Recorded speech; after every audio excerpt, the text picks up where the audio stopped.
Ladies, welcome back to the Desert Spring. So, in this video, we're going to be watching I left fundamentalist Christianity after 45, after 36 years, and it's all the Bible's fault. Well, dadgummit, they lost another one. The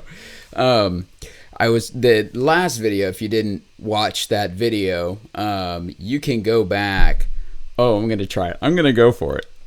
You ready? And you can see that right here. I don't know if it actually popped up. I don't know if I can figure that out. But if I did, I'm so proud of myself. If I didn't, damn.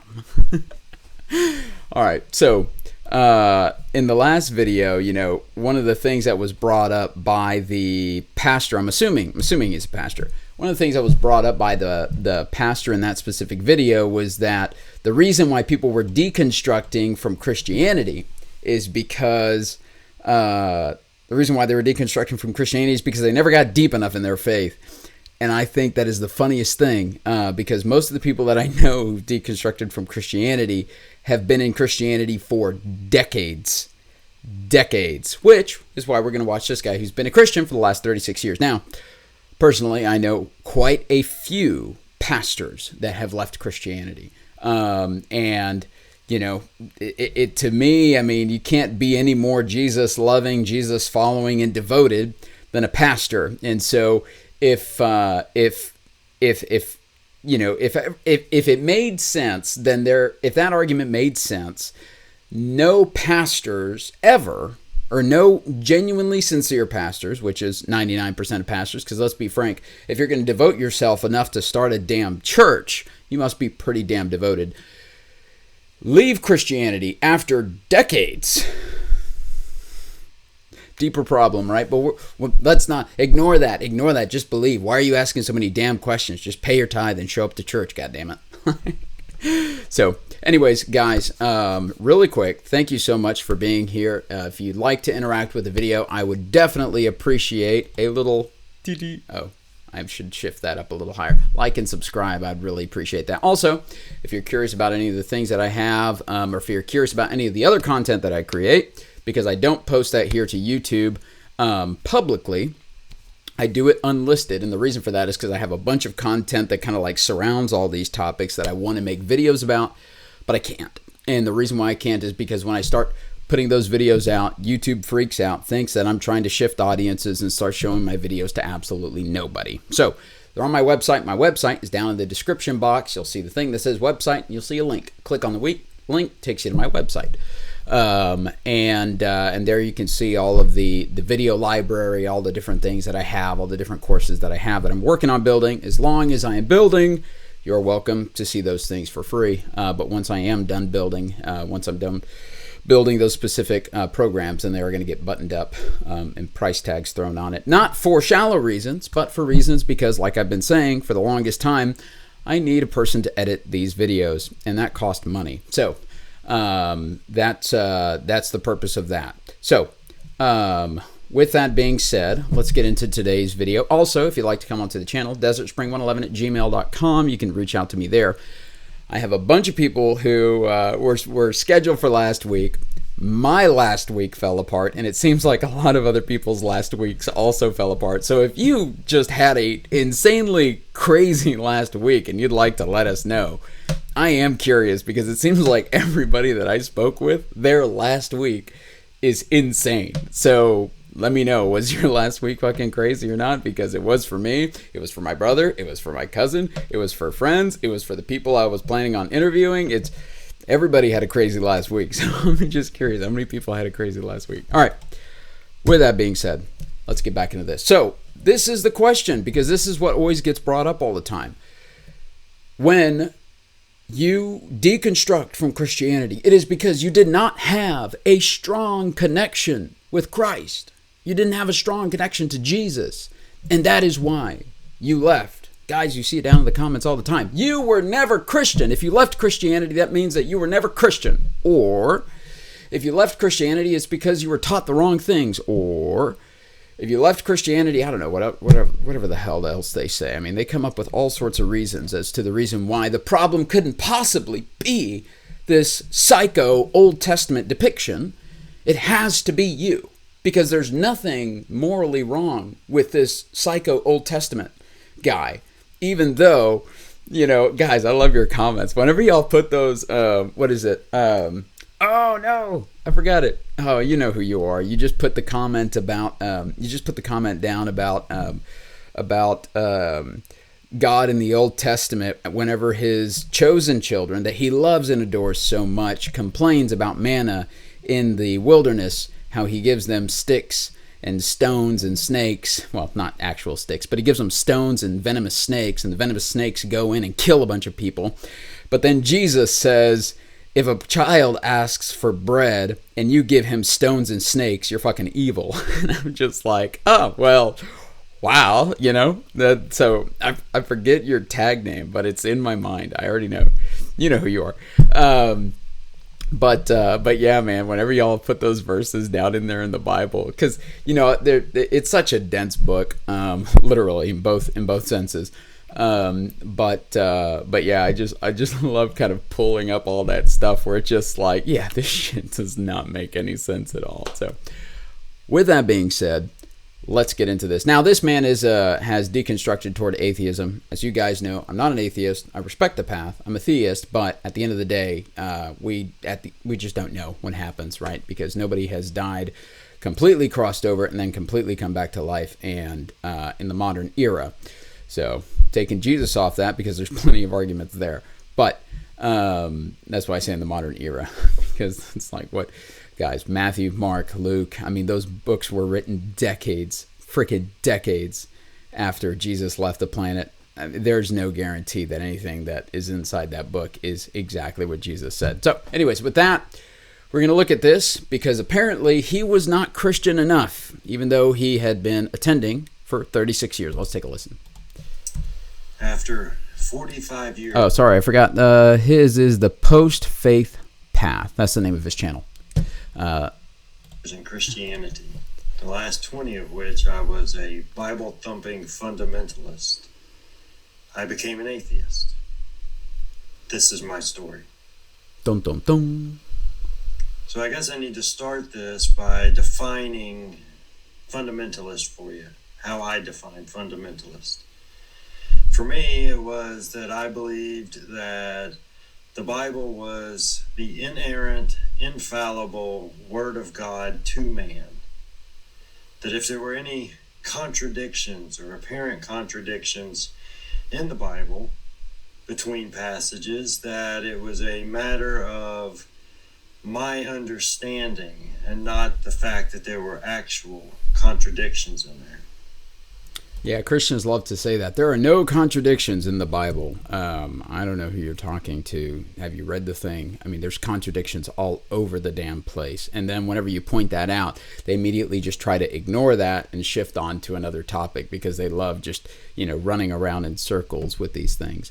There's contradictions all over the damn place. I mean, the one that I had just mentioned right now, that my beloved commenter, I forget your damn tag name, dude, just left in the comments about how Jesus says that if your child asks you for bread and you give him serpents and stones, then you're evil. Yet that's exactly what supposedly he did in the Old Testament, because according to Christianity, Jesus is God and he is the Old Testament God. Thus, Jesus is the one who's responsible for all these vile acts.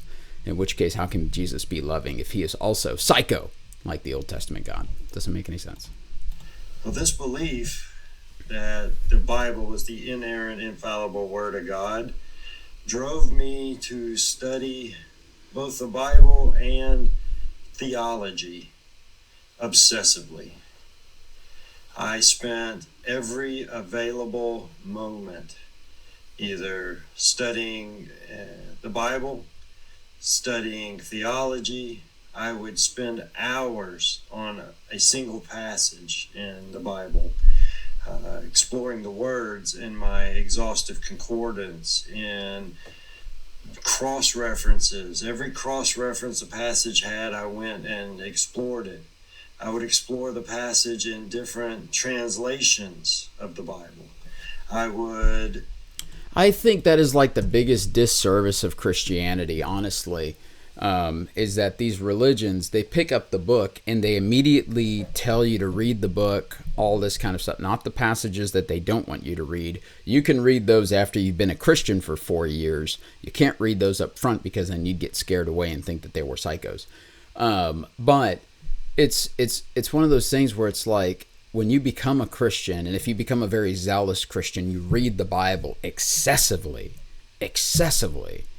but you never, ever, ever, ever, ever read about the Bible. You just read the Bible. You look at all the cross-references inside. You look at all the commentaries about the Bible, about these different passages and these different texts, and you read everything associated that is inside of the Bible, but you never once take a step to get out of the vehicle when the check engine light pops up in your mind of, oh, this doesn't make any sense, and say, you know what, let's look at this Bible. Okay, the church is telling me that, God dictated to Moses, and Moses was just this divine, penman that just crafted the book of Genesis. But then when you look at what biblical scholars, who are also Christians, have to say about the book of Genesis, who have way more, just way more, I can't think of the word off the top of my head, but, their credibility is off the charts. And they say, yeah, no, the book of Genesis is just a compilation of a bunch of sacred texts that are from other religions and completely separate deities. And, they were eventually all compiled together to create the book of Genesis and to create this story. It's like, okay. Well, they didn't tell me that in my first 3-month period of being at the church, because they convinced me thoroughly that this Bible was completely exhaled from God. So what then, right? It's just such a massive disservice that they string people along for so long and never tell them the truth, which is why, like my sister, she went to Bible college, and she said that she never wanted any of her children to go to Bible college because she never wanted any of them to doubt their faith. She went to a Baptist Bible college, and everybody at that Baptist Bible college was walking away from Christianity after studying the Bible. Not studying what's in the Bible, but studying the Bible, right? This is like the biggest bait and switch. The Bible is this perfect work. And then when you actually go and you study to become a pastor, they're like, actually, it's not. It's actually just a bunch of compilations together. But it fits what we are trying to sell. And so you are going to be our new salesman. It's like, okay. It's just, it's so deceiving. It starts off as being so incredibly deceiving. I spent hours in discussion with my wife, my father, with others who were interested in the same thing and exploring in the same ways I was. It was an obsession. I believed that since the Bible was the infallible, inerrant Word of God, that it was my responsibility as a believer to make sure I understood of as much of that word as I could, so that I could apply it. Well, this obsession ultimately wound up becoming the foundation of not my faith, but my atheism. It drove me away from church, and it forced me to seek answers to questions that I have had, that since there were no contradictions, there had to be answers. And so this obsession drove me. Yeah, and that's he said it so perfectly and beautifully right there. There's no contradictions, right? Okay, bullshit, because you see them all over the text. So let's start hearing your arguments as to why these very, very conflicting ideas are not conflicting at all. It's like this ultimate divine gaslighting that's occurring at the church level. It's you guys know how I feel about it. To seek those answers ultimately. So with regard to church, my wife and I became more and more disillusioned with organized church, big church, whatever you want to call the church on the corner. As we studied and read and attended these churches, we became more and more convinced that these churches had been corrupted by the world and were not being faithful to the word. And it's not like we were just pew sitters. We were Sunday school teachers. I even preached once from the pulpit. We were there when the doors opened, every chance we could be. We were deeply involved with these churches.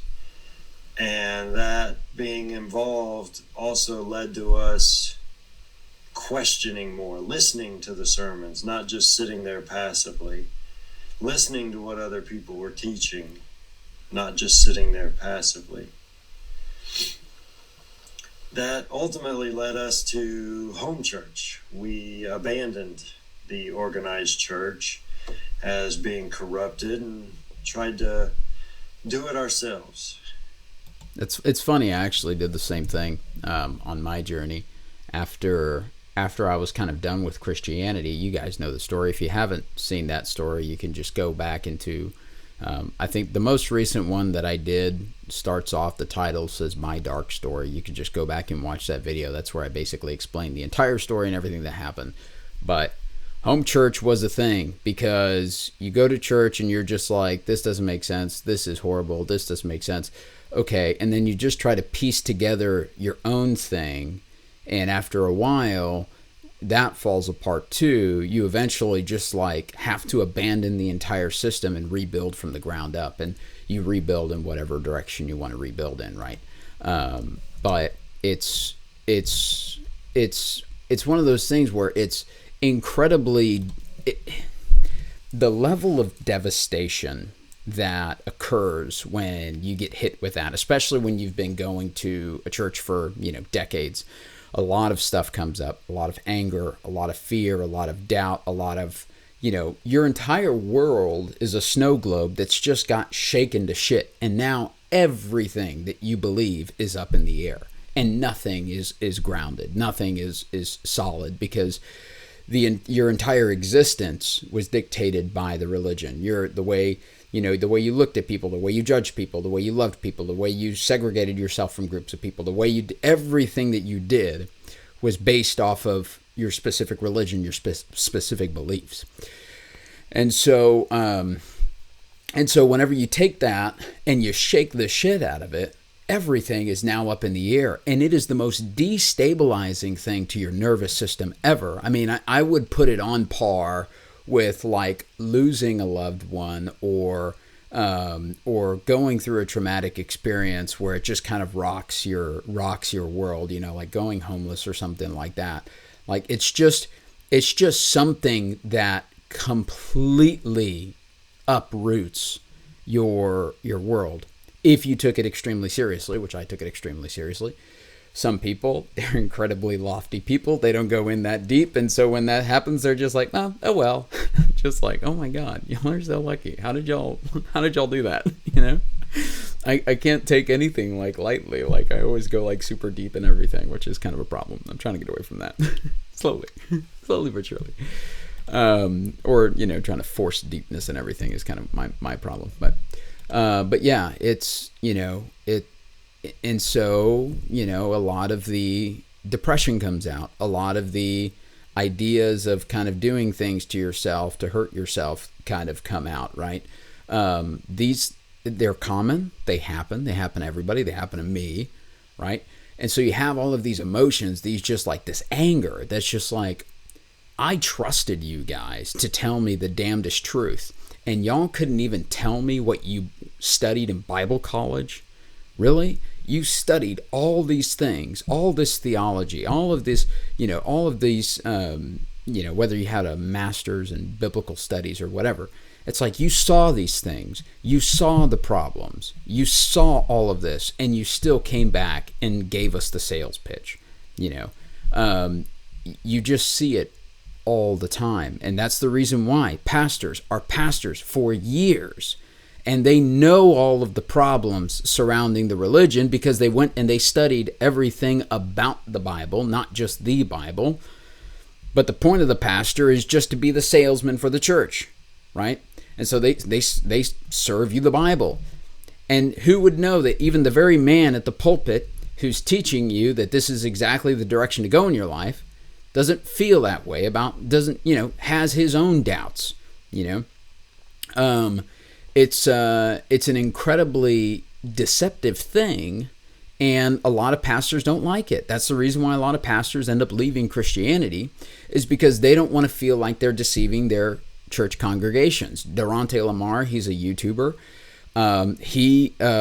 His exact thing. He used to be a pastor for decades. My beloved friend who just passed away, he was a pastor for decades. One of the people that had me on his show a long time ago, Filbert, he used to be a pastor. It's very, very hard to deceive people intentionally over long periods of time. Why? Because you have a conscience. And why is it that pastors' consciousnesses, I don't know if that's right, consciences? I don't know. Wait. If you know what the fuck I'm trying to say. If it's tugging on them, if there was absolute certainty in Jesus Christ, why wouldn't Jesus Christ be saying, yes, this is it, 100% this is it, right? But no, instead, they're asking for Jesus, they're not getting anything. They're asking for Jesus, they're not getting anything. They're asking for Jesus, they're not getting anything, right? And then they end up just saying, okay, well, you know what? I don't know, and I don't want to be inauthentic, and so I'm going to step down from being a pastor, right? It happens all the time. And then you hear it, the rest of the Christian community. They were never Christian. The devil got to them. They never formulated a personal relationship with Jesus Christ. And it's just bullshit reason after bullshit reason after bullshit reason. Why? Because they're stuck.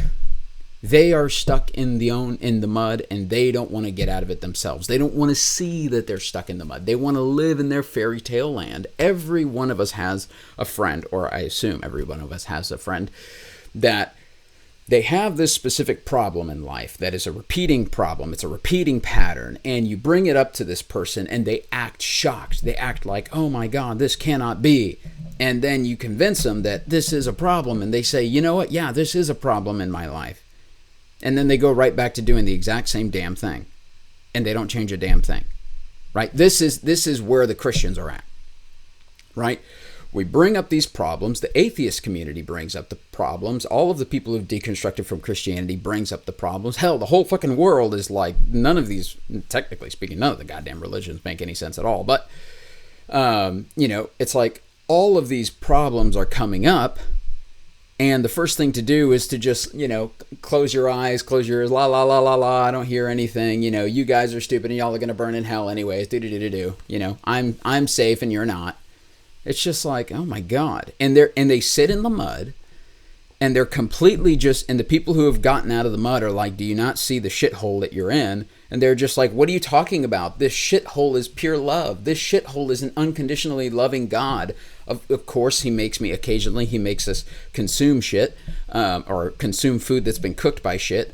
But it doesn't matter, because he loves us and we're his chosen people, even though he occasionally sends serpents to kill us, and occasionally sends bears to kill a bunch of little children who are just being teenagers and little children and making fun of a bald guy. I mean, I've had my spots where I've made fun of people. God's going to automatically send a bear to me to go consume my ass, But he's loving, he's kind, and he is the creator of the universe, and if you don't worship him, he's going to doom you to hell. And I love the little shithole that I'm in, because at least it's nice and warm. like that's literally it. It's really sad and disappointing. And if you do find yourself stuck in that shithole and you're trying to figure out where is up, where is down, it's a very disorienting process. Finding your way out is a very disorienting process, because there is this sense of like, oh my God, where do I go? This shithole is the only hole I've ever known. Okay, that's wrong. That sounds so wrong. Okay. I'm sorry. Sorry. That's inappropriate.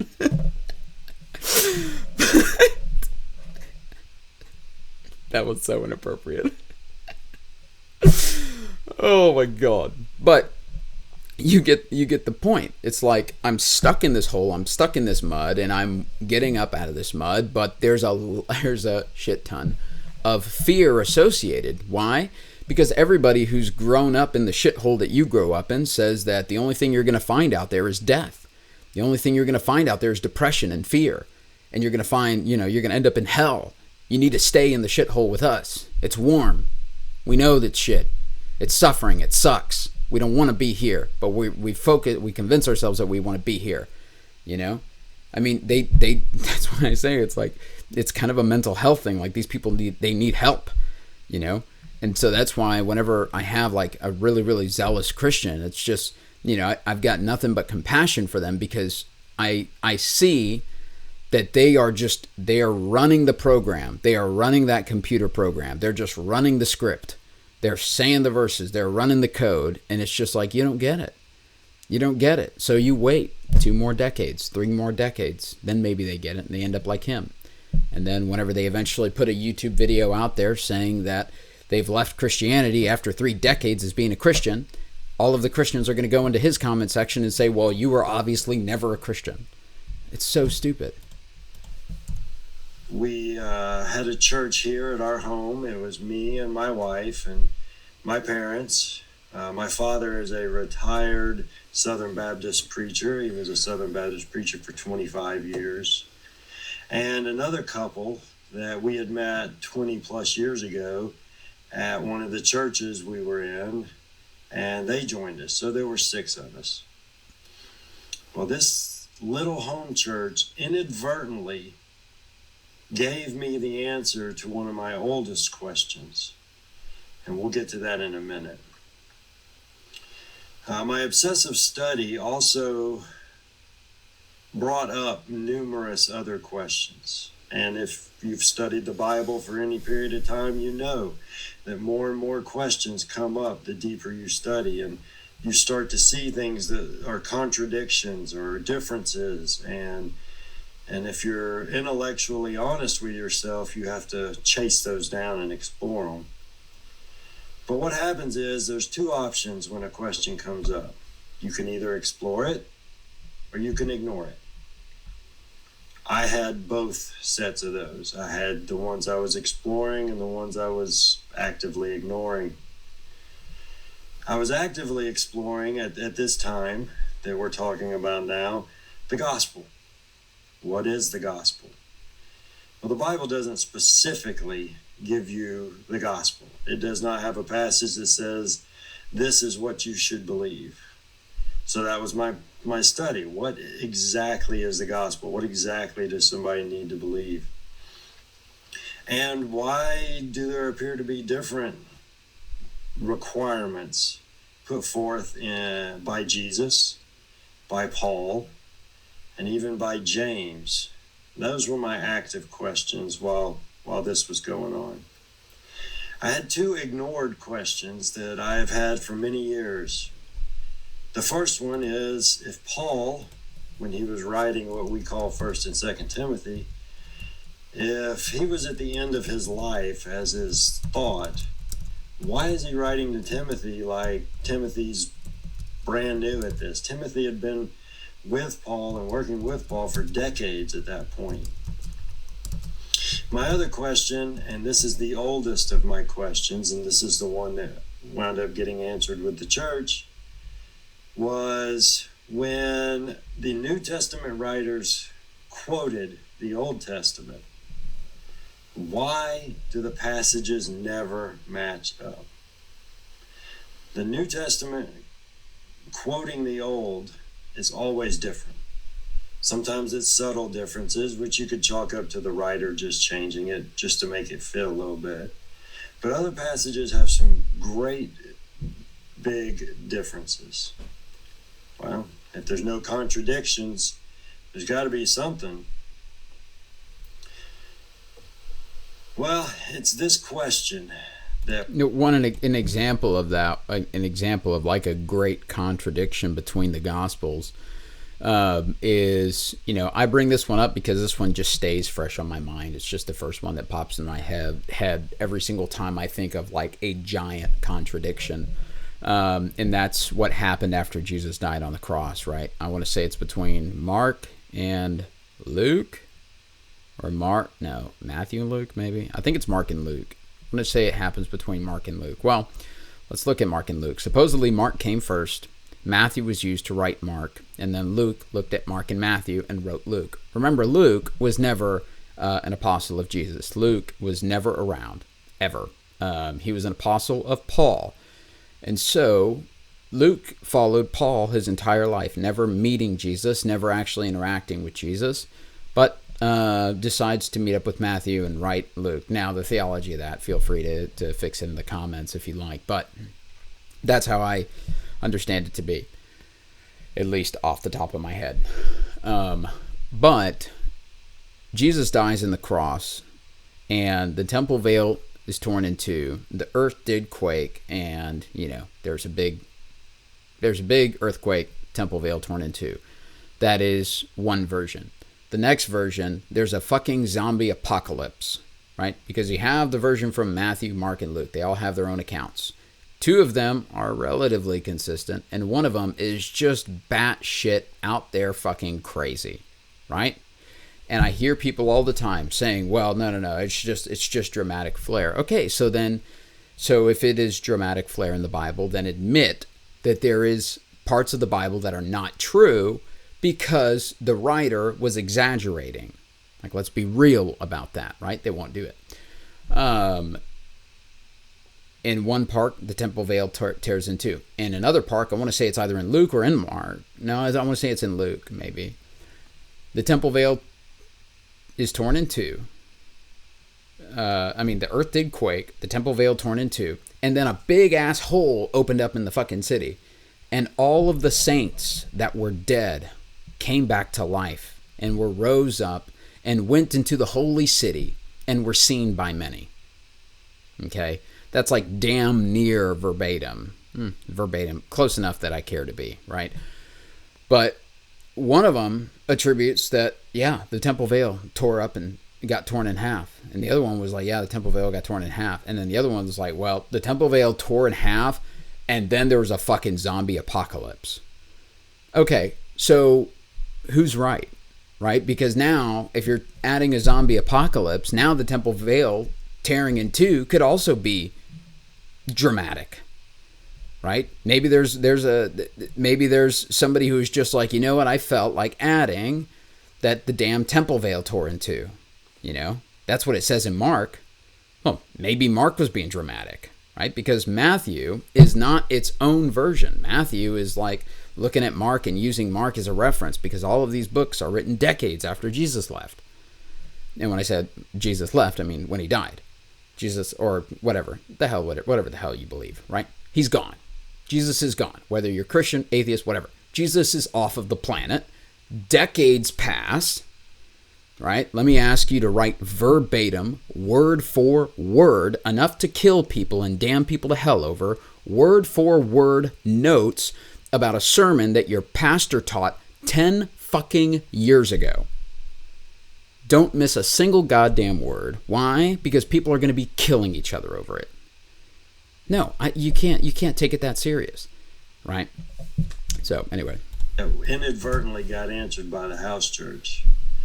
The way we did it here is we would choose a book of the Bible and go through that book chapter by chapter, one chapter a week, and we would all study it, discuss it, so on and so forth.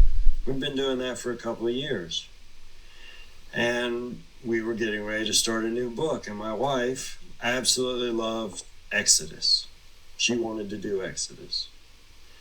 Well, my father, having the seminary education and the knowledge of Greek and Hebrew he has, decided that he was going to do Exodus in the Septuagint.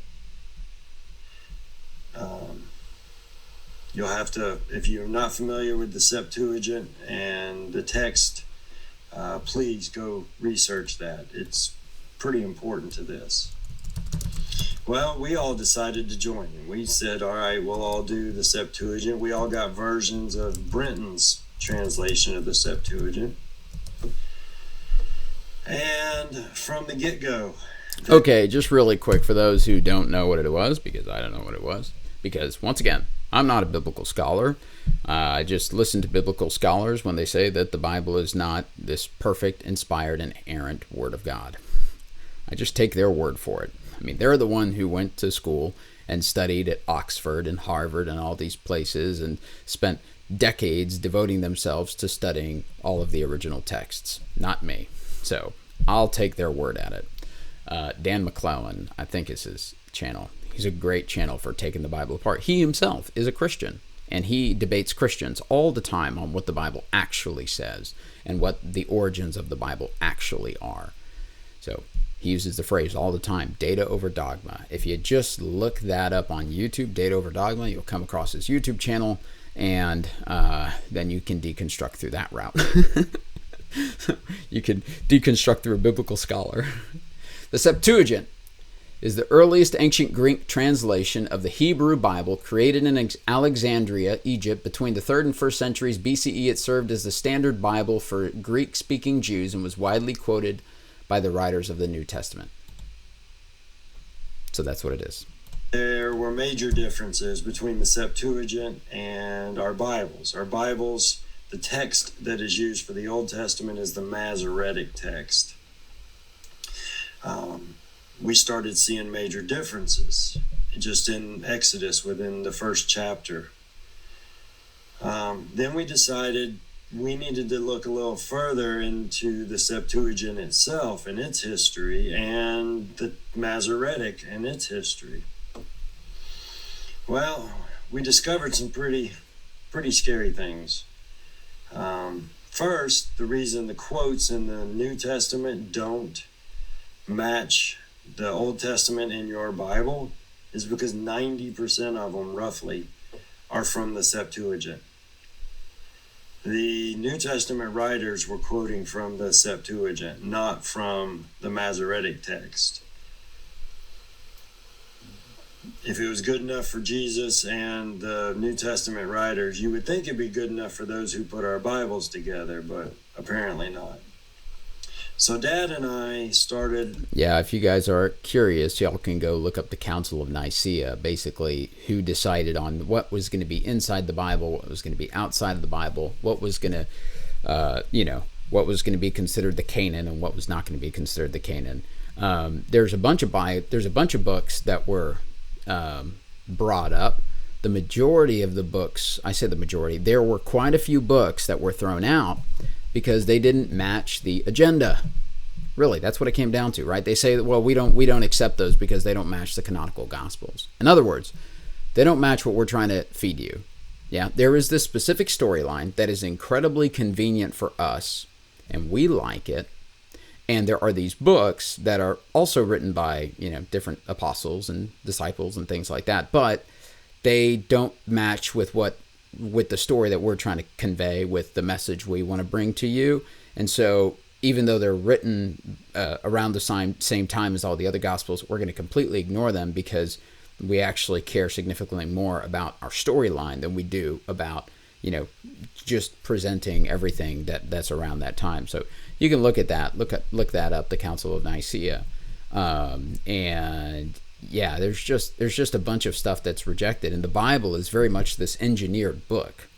It's not this perfect inerrant. It is an engineered. It is books written by man, created by man, formulated by man, orchestrated by man in order to, control people, in order to sell an agenda, in order to, get masses to obey. Now, sure, at the time, you could argue that was a good thing because maybe primitive man was just running around killing everybody. Well, you can look at the Old Testament and even see that the Bible was not much better because still, primitive man is running around killing everybody. You look at the United States, see what the Christians are saying about the bullshit that's happening right now in the Middle East, and Christians are still running around killing everybody, right? I mean, there's no difference, okay? So, But when you realize that and you ask, what was the original purpose of Christianity? What's the original purpose of a religion? Oh, well, the purpose of a religion is to create structure. Okay, so there was no structure, and we want to create structure. Okay, well, guess what? The people who build the structure get to be the people who rule the structure, right? Thus, you have the Catholic Church, right? And for the most part, the church was incredibly influential in a lot of the decisions that happened, both at the local level and the national level. And so you can easily see how there are convenient beliefs inside of this book, handcrafted book, that create the perfect breeding ground for control, right? That it's you got to love God, you got to fear God, because God loves you completely, and it's this beautiful storytelling thing. And whenever you have problems, don't tell anybody. Keep your mouth fucking shut about that shit. Talk only to God. If something bad happens in the church, shut the hell up. Talk only to God. Pray to Jesus. Is your spouse abusing you? Don't just pray to Jesus. Forgive him 70 times 7 and just exist in that BS situation. And just act like, and just completely forgive and forget every single time. Just forget that it ever happened. I mean, it's the most unhealthy way of living.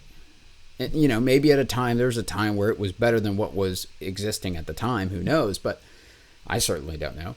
But for today, in the modern era, this is not working. It is an old-ass book.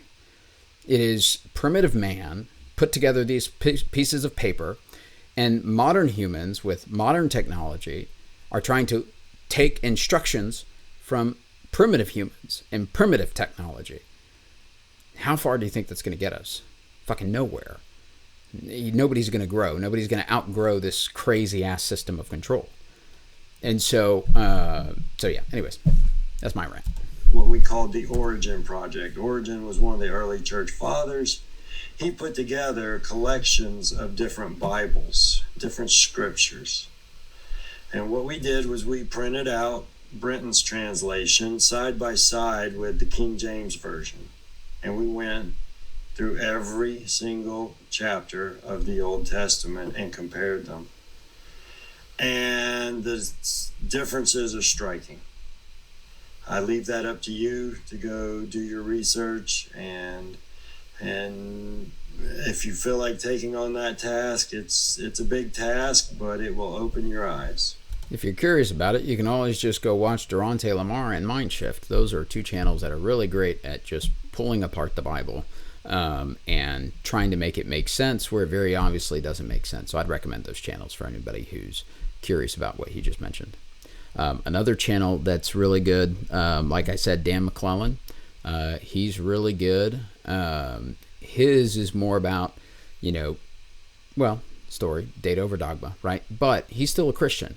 Okay, so this is a Christian guy. He's Lutheran. So technically speaking, a bunch of Christians would still say that he's going to burn in hell, even though he's defending Christianity. I mean, make fucking sense.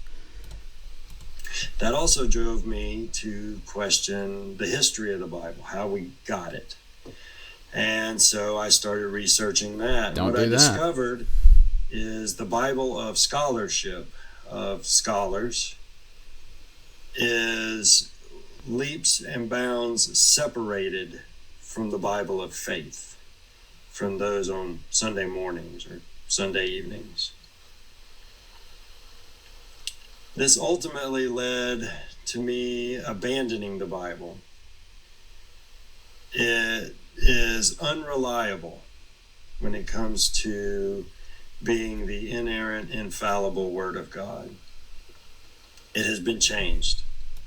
It is errant and illogical.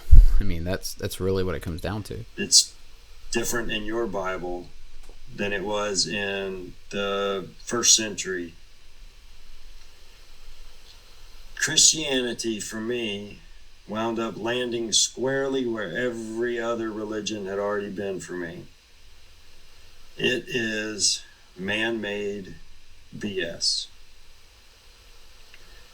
That moment when I understood that the foundational document of my faith, of my knowledge of who God is and what he wanted, is nothing more than man-made BS, is the moment that I started my path, my journey on this post-faith path. It's been lonely at times, and most people walk this path alone. But I just want you to know you're not alone. I'm on this path with you. We just haven't met yet. So as I end this video, I have a question for you. If you'd be so kind as to share your answer in the comments. What moment began your post-faith journey on this path? Beautiful ending. So, yeah. I mean, let me know your thoughts and comments on that. I already know what a bunch of Christians are going to say. He's never Christian, right? Because they don't want to look at that. You know, you can put a mirror up to a person's face, but they're going to close their eyes, right? Lead a horse to water doesn't mean he's going to drink. So, you know, it's most people. I don't know a lot of people who deconstructed out of Christianity quickly. Most people that I know who deconstructed out of Christianity, it happened slowly over time, right? They were Christian. They loved the idea of worshiping God because that's how they get you in there. They're just like, all you got to do is worship God because God loves you so much. Sounds fun. Okay. All you got to do is you just have to love and have, you know, express the fruits of the spirits of peace, joy, kindness, you know, and patience. Sounds good. Okay. You start showing up and then they're just like, yeah, by the way, our God is a little bit fucking psycho. And occasionally he goes on these killing sprees and just kills everybody. But he still loves you, by the way. Swipe your card right here. You know? And I don't want to give too much crap on the whole money aspect thing because I get it, you know. At the end of the day, churches have bills too. I mean, they got light bills, they got, you know, they don't have taxes. But they've got light bills, they got all the other, you know, things associated with having a nonprofit organization. But I mean, I can't tell you how many pastors I've seen rolling around in Mercedes, and I'm like, are you really a nonprofit organization? Because I've been to your house, and your house is pretty fucking nice for a nonprofit.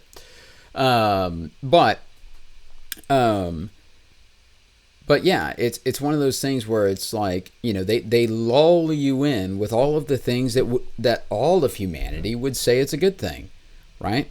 I mean, who would disagree with, you know, you should love your neighbor and forgive them when they hurt you?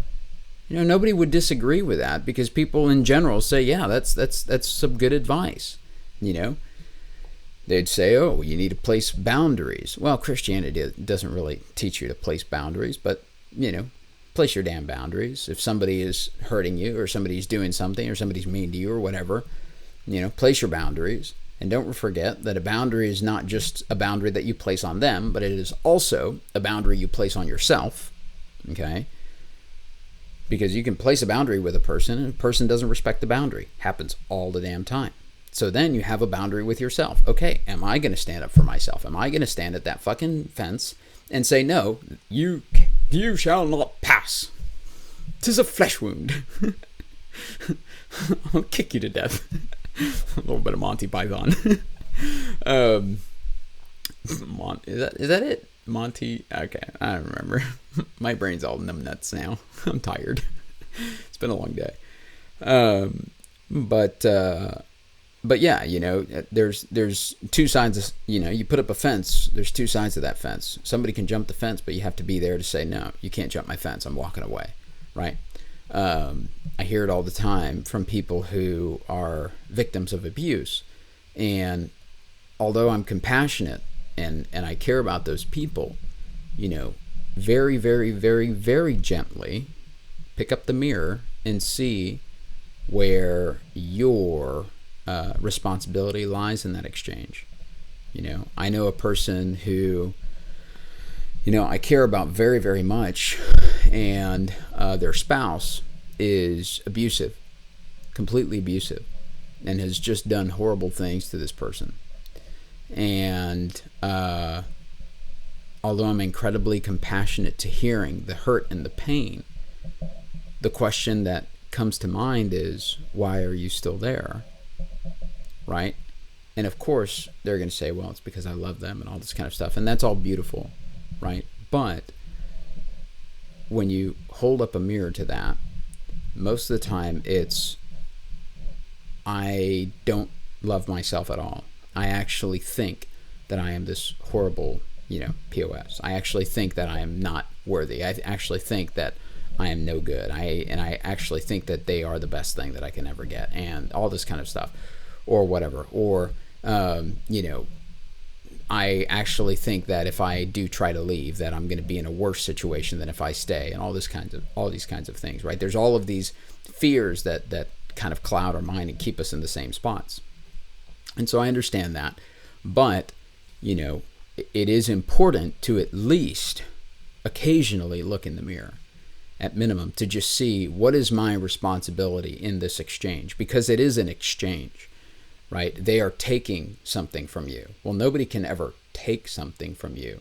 You have to give it, right? Obviously, okay, there's like crazy ass examples. We're not talking about any sort of like intense violence, okay? Right? Because obviously a person can walk up to you with a gun, or, some sort of gross situation that may happen in a bedroom kind of thing. But it's other than that, I'm talking specifically about relationships. If you're in a relationship with a person, a worker, a boss, anything, and you hate him because this, you hate him because this, you hate him because that, you hate him because that, right? First of all, look at your, first, compassion. I love you. I'm sorry you're experiencing that. I'll give you a hug. I care about you. Secondly, let's look at why this relationship is that way. Is there something that you're doing in this relationship that's incredibly mean to them? There's a person that I used to know that they would tout to everybody that their husband was incredibly abusive, and that they were just horrible, and that they were the victim, and they wanted out of the marriage, but they couldn't get out of the marriage, and at every step of the way they would just be incredibly abusive, and they would always yell and just treat them like trash. But I've been in their home, and I see how this person starts fights. This person will be in the opposite side of the house, and I hear the call, honey, honey, honey. Poof, she's already popped the top. She tramps across the house. What the hell is wrong with you? You didn't hear me calling your name. Why don't you respond to me? And then he gets pissed off. Well, I'm fucking working and I can't hear you because I'm on the other side of the house. Oh my God, he yelled at me. Oh my God. Right? Look at your exchange in that, right?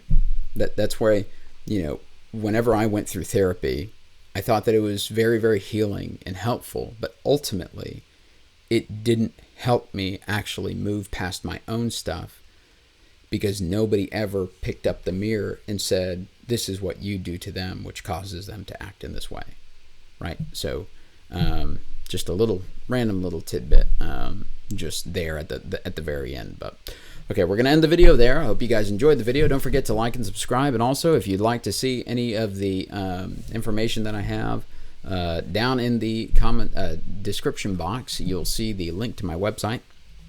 And you can click over there and see all the courses, different programs, and things that I have. And also, book a call with me if you'd like to have a call with me. I do love having sessions with people and kind of like creating these custom paths for people. It lights my damn soul on fire. I love it so much. And so I love doing this, guys.